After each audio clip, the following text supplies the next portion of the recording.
नमस्कार दोस्तों, फिर से स्वागत है मेरे इस चैनल में। आज हम लोग देखेंगे पाइवट टेबल में स्लाइसर्स और टाइमलाइंस का यूज़ करना। चलिए शुरू करते हैं। तो सबसे पहले हम लोग बनाते हैं पाइवट टेबल। जैसे कि यहाँ पे एक डेटा दिया हुआ है ना। और मैं शुरुआत से बताता आ रहा हूँ कि डेटा चेक करना बहुत ज़रूरी है। हर डेटा के कॉलम का हेडर होना चाहिए, ठीक है ना, और मर्ज सेल नहीं होना चाहिए। ओके, तो ये मेरा डेटा है। मैं कहीं पर भी क्लिक करके शीट पे या फिर पूरे डेटा को सिलेक्ट करके जस्ट मैं क्लिक करता हूँ, इंसर्ट पे जाता हूँ और यहाँ से, ठीक है, फ्रॉम टेबल और रेंज। ओके, ये पूरा डेटा ऑटोमेटिक सेलेक्ट हो गया और न्यू वर्कशीट पे हम पाइवट टेबल बनाएंगे। ठीक है, तो यहाँ पर आ गया है। इसका मैं एक नाम रख देता हूँ, पाइवट। ओके, और मुझे पाइवट टेबल में क्या चाहिए, सैलरी। जैसे क्लिक करती ऑटोमेटिक आ गई, अदरवाइज ड्रैग करके मैं यहाँ वैल्यूज़ में ला सकता हूँ। टोटल सैलरी आ गई। सैलरी चाहिए मुझे रीज़न, ठीक है, और ब्रांच वाइज। ओके, रीज़न और ब्रांच वाइज सैलरी चाहिए, ठीक है।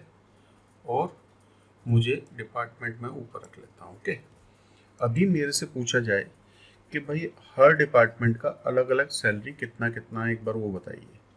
ओके, तो क्या करेंगे, यहाँ CCD सबसे पहले सेलेक्ट किया, उसका टोटल सैलरी ये आ रहा है। ओके, नेक्स्ट डायरेक्टर वो अलग आ रहा है।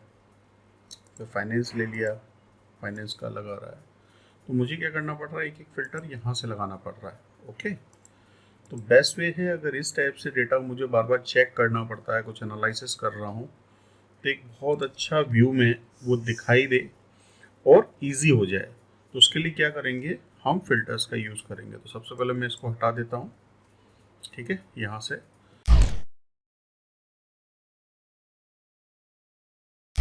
मैं टेबल पर कहीं पर भी क्लिक करूँगा और मैं ऊपर जाऊँगा मेन्यूज़ में, यहाँ जाऊँगा पाइवट टेबल एनालिसिस पे, क्लिक करेंगे इसमें, और इसके अंदर आप देखेंगे यहाँ फिल्टर्स के अंदर आपको दिखेगा स्लाइसर, इंसर्ट स्लाइसर। जैसे इस पर क्लिक करते हैं तो जितने भी फील्ड्स हैं आपको सारे फील्ड्स इसमें दिखने लगेंगे। ओके, तो हमको किसके हिसाब से चाहिए, डिपार्टमेंट। तो मैं डिपार्टमेंट को सिलेक्ट करता हूँ और जस्ट ओके करता हूँ। तो आप देखेंगे एक सुंदर सा मेन्यू ओपन होके आ गया है। ओके, अब इसमें से मैं कहीं पर भी क्लिक करता हूँ, जैसे CCD पे, तो देखिए फिल्टर अप्लाई हो गया। ओके, सिर्फ CCD का आ गया। अगर मैं डायरेक्टर पर करता हूँ तो डायरेक्टर आ गया, फाइनेंस पे करता हूँ फाइनेंस आ गया, मार्केटिंग पे करता हूँ तो मार्केटिंग का आ गया। ओके, तो ये इस टाइप से स्लाइसर काम करता है। अब मुझे चाहिए कि ये भाई एक को सेलेक्ट किया हुआ है, नहीं मेरे को वापस सारे के सारे चाहिए। तो उसके लिए क्या करेंगे, यहाँ आप देखेंगे फनल का निशान बना हुआ है, इस पर रेड कलर का X बना हुआ है। जैसे इस पर क्लिक करेंगे तो आप देखेंगे डिसेबल हो जाएगा और ये सारा डेटा आपका शो होने लगेगा।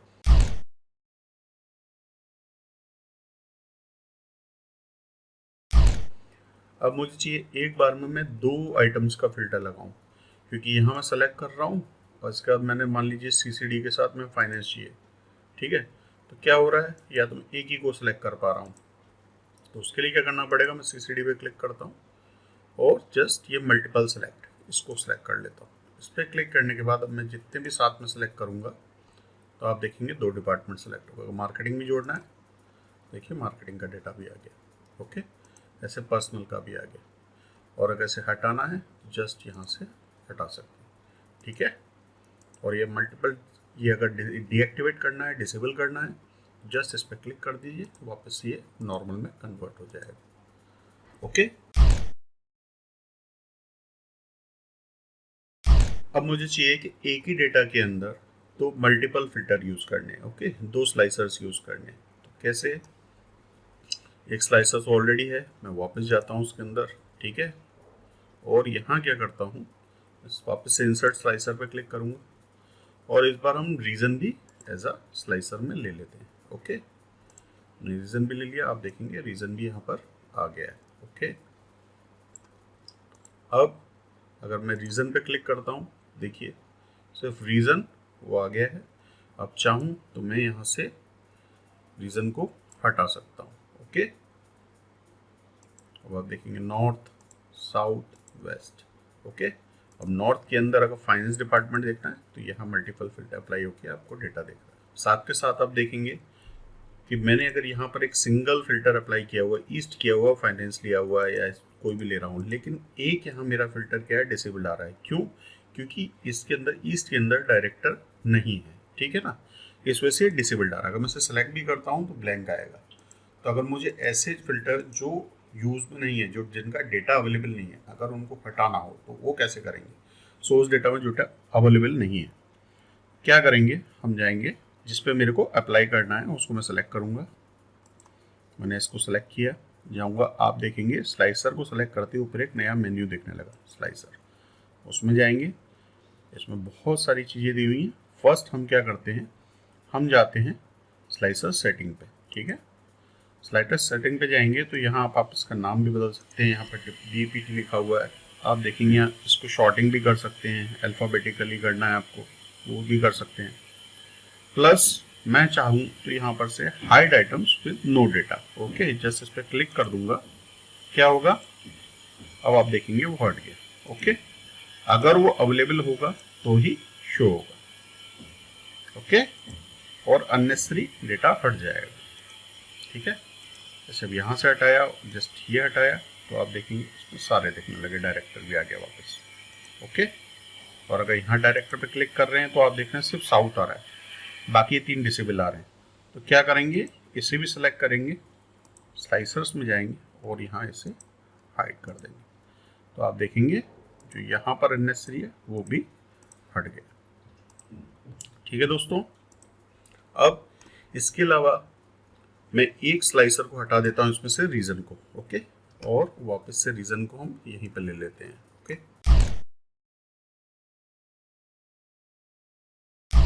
आप देखेंगे कि स्लाइसर एक सिंगल लिस्ट में आ रहा है। तो क्या इसमें और कोई चेंजेस हो सकते हैं? चलिए देखते हैं। स्लाइसर को सेलेक्ट किया, स्लाइसर ऊपर मेन्यू में गए, आप यहाँ देखेंगे इसमें बहुत सारी डिजाइन्स दी हुई हैं, ओके ना। जैसे कलरिंग करनी है, कलर कर लिया, लेकिन सबसे मेन चीज़ क्या है, हम जाएंगे और आगे यहाँ बटन्स में आप देखेंगे कॉलम। तो यहाँ भी कॉलम क्या आ रहा है, 1। तो अगर जस्ट इसमें कॉलम बढ़ाता हूँ, 2 किया, तो आप देखेंगे एक स्लाइसर में डबल कॉलम में आने लगा। जैसे 3 करना है 3 कर सकते हैं, और बड़ा कर लेते हैं, 4 करना है 4 कर सकते हैं, ओके, ठीक है दोस्तों, जैसा भी आप करना चाहें। ड्यूरिंग आप डैशबोर्ड, जब कोई डैशबोर्ड बनाते हैं उस समय ये बहुत हेल्पफुल रहते हैं कि भाई उसका लुक भी अच्छा होता है, फिल्टर ऑटोमेटिक हो जाता है, दिखने में अच्छा लगता है ना। प्लस इसके अलावा अगर मल्टीपल फिल्टर्स आप अप्लाई कर रहे हैं तो यहाँ से जाके आप उनको अलाइन कर सकते हैं, left align, right align, central align, okay, ठीक है दोस्तों। तो ये तो हो गया स्लाइसर। अब देखते हैं टाइमलाइन, ओके।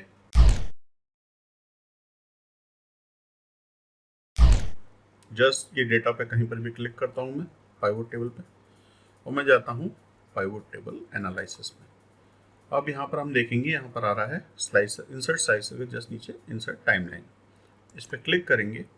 टाइमलाइन सिर्फ डेट्स पे काम करती है, और जो मेरा डेटा है मैं इसे क्लोज करता हूँ और जाते हैं मास्टर डेटा में। तो इसमें क्या है, सिर्फ और सिर्फ हायर डेट है, ओके। तो जब मैं पाइवोट टेबल एनालिसिस पे जाकर टाइमलाइन पे क्लिक करूंगा तो सिर्फ मुझे यह हायर डेट ही दिखाई दे रहा है। तो मैं इसे सेलेक्ट कर लेता हूँ, ओके कर देता हूँ, ठीक है। तो यहाँ पर आप देखेंगे ये भी एक छोटा सा बटन के रूप में यहाँ पर आ गया है, ओके। थोड़ा सा बड़ा कर लेते हैं इससे मैच करते हुए। अभी आप देखिए इसमें डेटा आ रहा है मंथ वाइज, ओके। अब इसमें किसी भी मंथ पे मैं क्लिक करूंगा, उसका अगर डेटा हो तो शो हो जाएगा। मैं इसे सेलेक्ट करके बड़ा छोटा बड़ा ड्रैग कर सकता हूँ, ठीक है, ओके।